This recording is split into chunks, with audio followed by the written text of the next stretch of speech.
জীবনের রং ক্ষণে ক্ষণে বদলায়, আর এই বদলানোটাই হচ্ছে জীবনের মূল ধর্ম। তো হ্যালো ভিউয়ার্স, আসসালামু আলাইকুম। আমি নীলা আপনাদের সবাইকে ওয়েলকাম করছি নতুন আরেকটা ব্লগ ভিডিওতে। আজকের ব্লগ ভিডিওটাও একই রকম, প্রতিদিনের মতো কিছু কথা, কিছু গল্প আপনাদের সাথে শেয়ার করব। কথাগুলো যদি ভালো লাগে শেষ পর্যন্ত সাথে থাকবেন। তো আজকে যেটা বলছিলাম, জীবনের রং ক্ষণে ক্ষণে বদলায়, প্রতি মুহূর্তে বদলায়।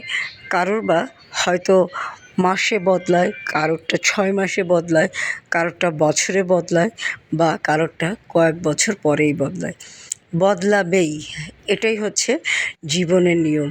তাই বদলে যাওয়াটাকে আপনি অস্বাভাবিকভাবে নিলে নিজে আরও বেশি কষ্ট পাবেন। আমি যেরকম বদলাচ্ছি, আপনিও এরকম সময়ের সাথে বদলাবেন, এটাই স্বাভাবিক। আমি যখন ছোট ছিলাম তখন একরকম ধারণা, চিন্তাভাবনা ছিল।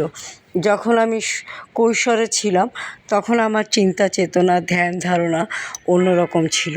সবাই আমাকে ভালো বলুক, আমাকে পছন্দ করুক, এরকম একটা ধারণা ছিল, বা এরকম ধারণা কম বেশি সবারই হয়। তারপরে মানুষ যখন একটা নির্দিষ্ট বয়সসীমা পার হয়, তখন আর তাকে কে ভালো বলল বা খারাপ বলল সেটার ঊর্ধ্বে যে সে নিজে কতটা ভালো আছে, এটাই মানুষ তখন বেশি গুরুত্ব দেয়। নিজের ভালো থাকাটাকে, নিজেকে ভালো রাখাটাকে বেশি গুরুত্ব দেয়। কেননা এই রূপ বদলে, বিশেষ করে মহিলাদের ক্ষেত্রে বা মেয়েদের ক্ষেত্রে, এটা অনেক বড় একটা চ্যালেঞ্জের বিষয়। মেয়েরা খুব তাড়াতাড়ি বড় হয়, খুব তাড়াতাড়ি বয়স হয়, খুব তাড়াতাড়ি বৃদ্ধ হয়ে যায়।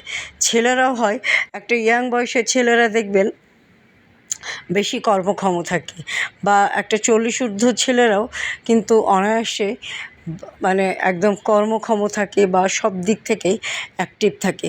কিন্তু একটা 40 ঊর্ধ্ব মহিলা আপনার সব দিক থেকে অ্যাক্টিভ থাকতে গেলে তাকে অনেক প্রতিকূলতা পেরিয়ে যেতে হয়।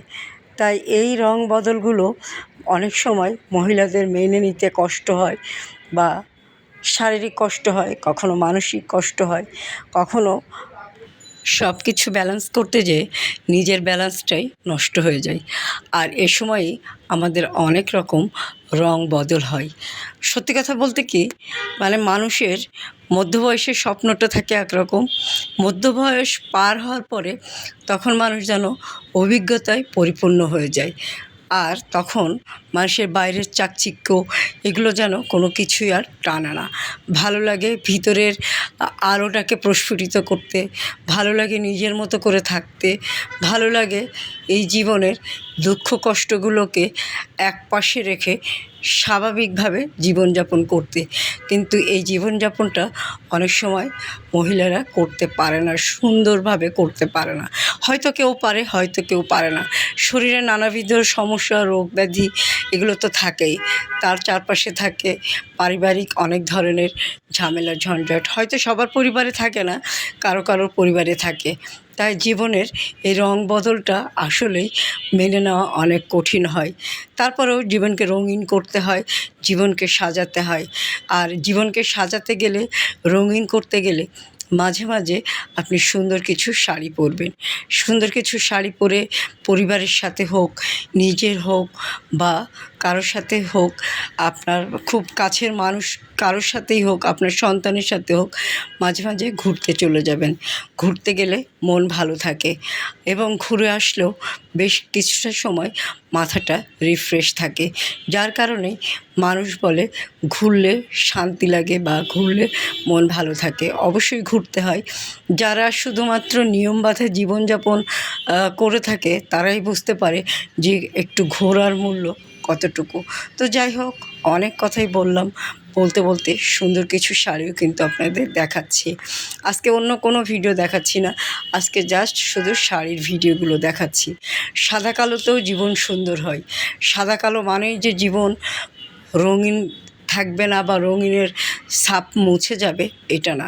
সাদা কালোতেও জীবন সুন্দর, রঙিন তো রঙিনেও জীবন সুন্দর। অনেক সময় রঙিন থাকে দুঃখ আড়াল করতে, আবার অনেক সময় সাদা কালোতেও মানুষের ভিতরের অন্তরটা অনেক রঙিন থাকে। আর এই সুন্দর শাড়ি পরতে গেলে অবশ্যই পেজটা ফলো দিয়ে জীবন মন দুটোকেই সুন্দর রাখবেন। আর সুন্দর রাখতে গেলে অদ্রি ফ্যাশন অ্যান্ড লাইফস্টাইলের পেজের সাথে থাকবেন বা ইউটিউব চ্যানেল স্বপ্ন ট্যুরের সাথে থাকবেন। তো আজকে ভিডিওটা এমনিতেই অনেক বড় হয়ে গেছে। আমি কথা বলতে গেলে আসলে অনেক কথাই বলতে পারি, কিন্তু আজকে আর কথা বাড়াবো না। আপনারা ভালো থাকবেন, সুস্থ থাকবেন, সুস্থ সুন্দর থেকে সুন্দর একটা শাড়ি পরবেন। আজকে এই পর্যন্ত। আল্লাহ হাফেজ। আসসালামু আলাইকুম।